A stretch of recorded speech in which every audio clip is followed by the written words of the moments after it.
Hoofstuk 4. Jesus is die oorwinnaar. Romeine 8 vers 38 en 39 sê, hiervan is ek oortuig, geen dood of lewe of engele, of bose magte, of teenswoordige of toekomstige dinge, of kragte, of hoogte, of diepte, of enigiets anders in die skepping, kan ons van die liefde van God skei nie, die liefde wat daar is in Christus Jesus, onse Here. Corrie en haar pa het in die straat afgestap. Skielik het hy haar na 'n winkelvenster oor kan die straat gevat. Hulle het na die klein kennisgewing in die venster gekyk en daar het trane in hulle oë gekom. Die kennisgewing het gesê, geen verkope aan Jode. Nou die Jode is die afstammelinge van Abraham, die mense wat deur God gekies is vir 'n spesiale opdrag. O Corrie, het haar pa gesê, hierdie is 'n baie slegte ding en dit gebeur by ons in Haarlem. Oral in Haarlem en ook in die res van Holland kon jy sulke kennisgewings sien. Jode mag nie meer op treine gery het, of na die fliek gegaan het, of na parke gegaan het nie. Joodse mense moes 'n groot geel ster op hulle jasse vasspeld met die woord Jood daarop geskryf, sodat almal dadelik kon sien wie was Jode. Hoe kon so iets ooit gebeur? In Duitsland het 'n baie slegte man met die naam van Adolf Hitler die mag gekry. Hy het Duitslandse mense oorreed om die hele Europa met soldate binne te val. Dis lande soos Oostenryk, Pole, Denemarke, Noorwe en baie ander lande, ook Holland waar Corrie hulle gebly het. Die Nazi's, soos Hitler se soldate bekend gestaan het, het baie verkeerde dinge gedoen. Die ergste daarvan was die massamoorde onder die Jode, die volk wat God uitgekies het. Die ten Boom gesin het die Jode baie lief gehad. Hulle het van die mense in die Bybel gelees. Die Here Jesus self is gebore in 'n Joodse gesin. Dit was God wat die liefde vir sy mense in die ten Boom gesin se harte gesit het. 'n Klein rukkie later het hulle met trane in hulle oë gesien hoe 'n groep skreeuende Duitse soldate mense dwing om in 'n polisievangwa te klim. Was daardie mense skelms? Nee, dit was net omdat hulle Jode was. Later sou hierdie Jode na kampe in Duitsland en Pole geneem word, waar hulle doodgemaak sou word. Corrie, het pappa gesê, ek glo dat God daardie mense gaan straf oor dit wat hulle doen. Hulle vat aan die appel van God se oog. Die appel van jou oog is die mees delikate deel van jou lyf. As iemand daaraan raak, is dit baie seer. Corrie het gebid, Here, ek sal enigiets doen om u mense te red. Iets baie vreemds was aan die gang. Baie mense het die huis van die ten Booms besoek. Dit het gelyk asof almal hulle oorlosies by die ten Booms reggemaak wou hê. Baie tieners het soontoe gegaan. Het hulle regtig genoeg geld gehad om 'n oorlosie te koop? Corrie het agter die toonbank gestaan. Die man wat volgende in die ry was, het 'n vroue oorlosie uit sy sak gehaal. My vrou wil weet of hierdie oorlosie reggemaak kan word. Dit gaan staan kort. Dit was 'n spesiale kode eintlik. Die boodskap het beteken dat daar 'n Joodse persoon was wat hulp nodig gehad het om te ontsnap. Wam! Die winkeldeur het toegeklap. Die vorige persoon wat in die horlosiewinkel was, is weg en nou was dit net hierdie man en Corrie. Dit is 'n jong vrou, het hy gefluister. Ons het 'n plek in Groningen, het Corrie teruggefluister. Sê vir haar sy moet gereed wees by die tuinhuis. Hulle het saam gefluister en gereël wat hierdie vrou moes doen. Toe laat sak hulle koppe en Corrie het gebid. Here Jesus, sal U asseblief die plan om hierdie Joodse vrou te red seën? Amen. Toe die man weer loop, het hy die horlosie weer terug in sy sak gesit. Later het die telefoon gelei. Die persoon het gesê, ons het nou net die man se horlosie na die fabriek gestuur. Dit kan daar reggemaak word. Weet jy wat dit beteken het? Dit het beteken, ons het 'n adres gekry waar 'n Jood kan wegkruip. Nou kan jy verstaan waarom so baie mense na die ten Boom se huis gegaan het. Baie mans, vrouens en selfs tieners het gehelp om Joodse mense na ander mense se huis te vat, waar hulle weggesteek kan word. Omdat dit in die geheim gedoen moes word, is dit werk vir ondergronds genoem. Corrie het al die mense wat gehelp het, God se ondergronds genoem. Hulle het dit gedoen omdat hulle die Here Jesus en sy mense baie lief gehad het. Ete is gereed, het Betsy geroep. Die tafel is vir 9 mense gedek. Hulle het van oral afgekom.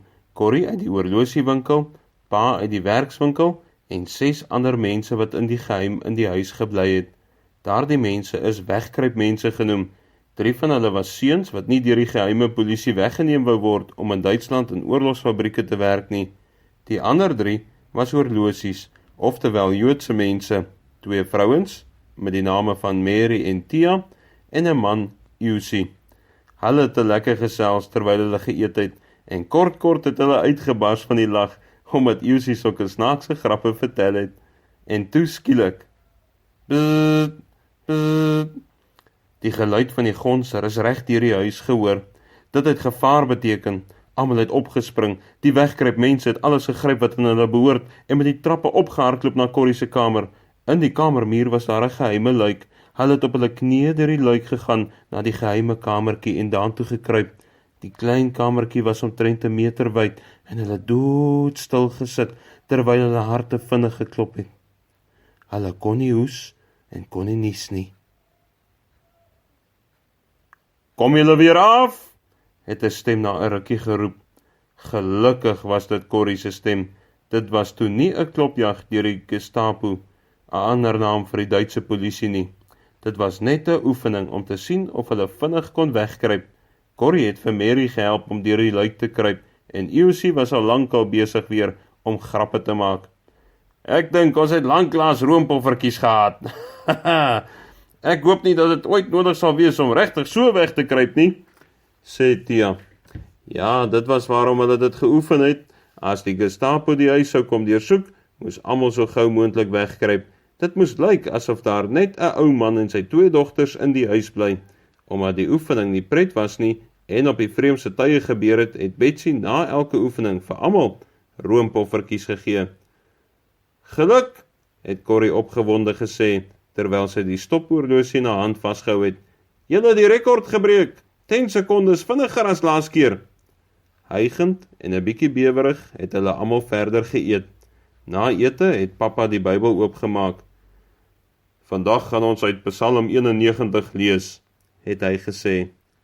"Hy wat by die Allerhoogste skuilings vind en die beskerming van die Almagtige geniet, hy sal sy engele opdrag gee om jou te beskerm, waar jy ook al gaan." Dit was vers 1 en vers 11. "Dankie Here Jesus, dat U ons regte skuiling en beskerming is," het Corrie in haar hart gebid. Jussi het vir 'n oomblik aan sy vrou en babietjie gedink wat iewers anders wegkruip. Hy het nie geweet waar hulle is nie. Daar was engele rondom die BJ. Nou die BJ was mos die huis van die Ten Booms. Hy het gebid dat God asseblief engele rondom sy vrou en baba sal sit om hulle op te pas. Op 'n ander keer het die gonser weer deur die huis geklink, maar hierdie keer was dit nie 'n oefening nie. Iemand het ontdek dat Corrie hulle Jode in die huis wegsteek en het dit vir die Gestapo vertel. Net betyds kon die 6 wegkruip mense in die geheime kamertjie kom. Hulle moes vir 4 dae daar wegkruip. Die Hollandse polisie het dit vir hulle moontlik gemaak om te ontsnap en na 'n ander wegsteekplek te kan gaan. Al die ander mense in die huis is gevang, ook die Ten Booms. Die Gestapo het die hele huis deursoek vir 'n geheime kamer, maar kon dit nie kry nie. Almal wat gevang is eers na die polisiestasie geneem en die volgende dag na die Scheveningen tronk. 10 dae nadat meneer Ten Boom gevang is hy dood. Hy het na die Here Jesus in die hemel gegaan. In die hemel is daar nie hartseer nie. Daar sal jy die mense wat in Jesus glo en glo dat hy in die kruis gestraf is vir die verkeerde dinge wat hulle gedoen het, kry. Meneer Ten Boom het in Jesus geglo. Hy het die verlosser so lief gehad dat hy elke dag met ander mense oor hom gepraat het. Vir meneer Ten Boom was dit 'n eer om die Jode uit die hande van die Gestapo te red. God het ook toegelaat dat hy gelei het vir die Joodse mense, die appel van God se oog. Dit is 'n eer wanneer God jou kies om ter wille van Christus te lei. Byvoorbeeld wanneer jy vir ander kinders by die skool vertel dat jy 'n Christen is en hulle jou spot, of wanneer jy op 'n Sondag kerk toe gaan en nie saam met jou sokkerspan 'n wedstryd gaan speel nie en die afrigter ongelukkig is daaroor. Ons hou dalk nie van die swaar kry nie, maar God laat dit gebeur sodat ons meer soos Jesus kan word. Die swaar kry is op daardie oomblik nie lekker nie, maar wanneer ons in die hemel kom, sal ons besef dat die swaar kry op die aarde so min was in vergelyking met die heerlikheid om by Jesus te wees. Amper almal wat gevang is na 2 maande weer vrygelaat, behalwe Corrie en Betsy. As die Here nie by hulle was nie, wonder ek of hulle dit sou gemaak het, want hulle is soos duisende ander vroue in beestrokke gelaai en na Duitsland geneem. Na 'n baie slegte reis van 'n paar dae, het hulle by die gevangenekamp vir vroue in Ravensbrück aangekom. Hulle kon net 'n paar besittings van Holland af saamvat, goed wat vir hulle baie belangrik was, soos 'n blou trui wat Betsy aangehad het omdat sy so siek was, 'n botteltjie met vitamine druppels en die belangrikste, 'n klein Bybeltjie. Maar toe hulle by die gebou ingaan en moes registreer, kom hulle agter dat hulle alles daar moet inhandig, letterlik alles. Wat van die blou trui, die bottel met vitamine en hulle Bybel? O Here Jesus, het Corrie saggies gebid, ons het die woord so nodig in hierdie plek, vir onsself, maar ook vir die ander vroue. Sal jy asseblief toelaat dat ons dit mag hou? Betsy se gesig was vertrek van pyn. Corrie, ek moet nou dringend na die toilet gaan. Meneer, het Corrie so beleefd as moontlik vir die wag gevra. My suster kan nie meer uithou nie. Die man het nie 'n woord gesê nie, maar na 'n deur gewys. Corrie het die deur oopgemaak, maar geen toilette gesien nie.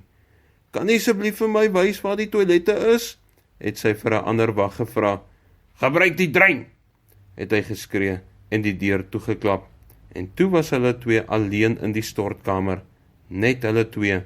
Skielik het Corrie besef dat hulle later weer terug in hierdie stortkamer sal wees, maar dan saam met ten minste 100 ander vroue om te stort en tronkklere aan te trek. Dit het al klaar op 'n hoop gereed gelê. Betsy, het Corrie gefluister, trek jou trui uit, vinnig. Vinnig het Corrie die vitamine druppels en die klein Bybeltjie in die blou trui toegedraai en dit onder 'n bank weggesteek.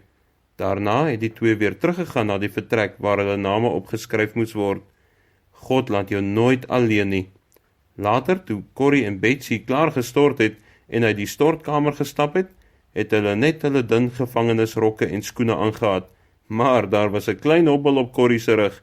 Dit was die vitamine druppels en klein Bybeltjie wat in 'n sakkie om haar nek gehang het. Sy het ook 'n bondel om haar middel gehad. Dit was Betsy se blou trui. Al die vrouens is 3 keer deursoek om seker te maak dat hulle nie in die geheim iets saamvat nie. Betsy is elke keer deursoek, maar die soldate het elke keer vir Corrie gemis. Dalk het Corrie aan die tye gedink toe sy 'n klein dogtertjie was en vir haar pa gesê het, Papa, ek is so bang dat julle sal doodgaan. Corrie, het haar pa daardie keer gesê, wanneer gee ek vir jou die treingeld wanneer jy met die trein moet gaan ry? Net voor ek dit nodig het Corrie geantwoord. Corrie, het papa toe gesê, as ons hemelse Vader toelaat dat slegte dinge met ons gebeur, sal hy ook vir ons die krag gee om daardie tye deur te gaan, maar ons moet nie voor die tyd daarvoor bang wees nie. In daardie vreeslike kamp het die Here Jesus hulle gehelp om deur baie swaar kry en slegte dinge te kom. Hy het selfs toegelaat dat hulle wonderwerke sien. Hulle het alreeds 1 wonderwerk beleef, toe die wag nie die Bybel, die vitamine druppels en die trui weggevat het nie, maar daar was nog baie dinge wat sou gebeur. Barak nommer 28 was die plek waar Corrie en Betsy saam met minstens nog 1400 ander vroue ingeprop is. Dit was die vuilste, aakligste plekke ooit. Toe hulle vir die eerste keer daar aangekom het, het hulle gesien dat die hele plek vol vlooie is. Net vir 'n oomblik het Corrie teruggedink aan hulle huis, die BJ, waar Betsy alles so skoon en netjies gehou het. Corrie het gepraat, Betsy, ons kan nie saam met al hierdie vlooie bly nie. En Betsy het gebid, Here, wys asseblief vir ons wat ons kan doen. Toe weet sy, Corrie, onthou wat ons vanoggend gelees het? Wees in alles dankbaar. Ons moet vir die Here dankie sê vir die vlooie. Betsy, ek wil nie vir die Here dankie sê vir die vlooie nie. Vir al die ander dinge, ja, maar nie vir hierdie vlooie nie. Corrie, in die Bybel staan wees in alles dankbaar. Dis nie net vir die lekker dinge nie, maar ook vir die dinge wat nie lekker is nie. Toe het hulle saam gebid en vir God dankie gesê dat hulle by mekaar kon wees en dat hulle vir die ander vrouens van Jesus kon vertel. Betsy het selfs vir God dankie gesê vir die vlooie, maar Corrie kon nie met Betsy daaroor saamstem nie. As jy 'n Christen is, het jy al geleer om vir alles dankie te sê? Dit is wonderlik dat die Here altyd by ons is. Die Bybel sê dat God alles ten goeie laat meewerk, daar in Romeine 8 vers 28, ja, selfs die moeilikste dinge. En dis waarom ons in alles wat gebeur, vir God kan dankie sê, ja, selfs oorvloeie. Een aand het hulle in die hoek van die vertrek gesit, met 'n klein lampie wat gebrand het. Corrie het uit die Bybel gelees. Die vrouens het rondom hulle gesit. Heel dag lank het hulle so slawe gewerk, en die wrede wag het hulle aangejaag. Daardie aand het almal aandagtig geluister, terwyl Corrie uit die Bybel gelees het. Wie kan ons van die liefde van Christus skei? Lyding of benoudheid of vervolging of honger of naaktheid of gevaar of swaard? Romeine 8 vers 35. Dit het gelyk asof hierdie woorde spesiaal vir Ravensbrück geskryf is. Corrie het aangehou met lees. Maar in al hierdie dinge is ons meer as oorwinnaars deur hom wat vir ons liefhet. Hiervan is ek oortuig, geen dood of lewe of engele of bose magte of teenswoordige of toekomstige dinge of kragte of hoogte of diepte of enigiets anders in die skepping kan ons van die liefde van God skei nie, die liefde wat daar is in Christus Jesus ons Here. Dit staan in Romeine 8 vers 37 tot 39. Die vroue se gesigte het vol vreugde geword. In die middel van al die slegte dinge het hulle 'n stukkie hemel beleef. Saggies het die vrouens begin sing. O, so saggies. As 'n wag hulle sou hoor, sou hulle dadelik kom kyk wat die vroue doen, en dan sou daar groot moeilikheid wees. In hierdie kamp het die soldate die Bybel 'n boek vol leuns genoem. Elke gevangene wat met 'n Bybel gevang is baie erg gestraf. Dit het vreemd gelyk dat die wagte nooit in die slaapsaal ingekom het nie, want gewoonlik was hulle oral. Een keer het 'n gevangene sonder rede 'n wag gaan roep, maar die wag het gesê, Barak 28, ek sal nooit soontoe gaan nie, die plek is vol vlooie. So dis waarom hulle die Bybel kan lees en openlik daaroor kan praat. Nou kon Corrie ook vir die Here dankie sê vir die vlooie.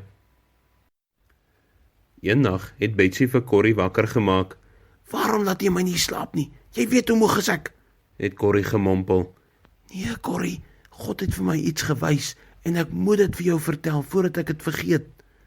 Corrie was jammer oor dit wat sy gesê het.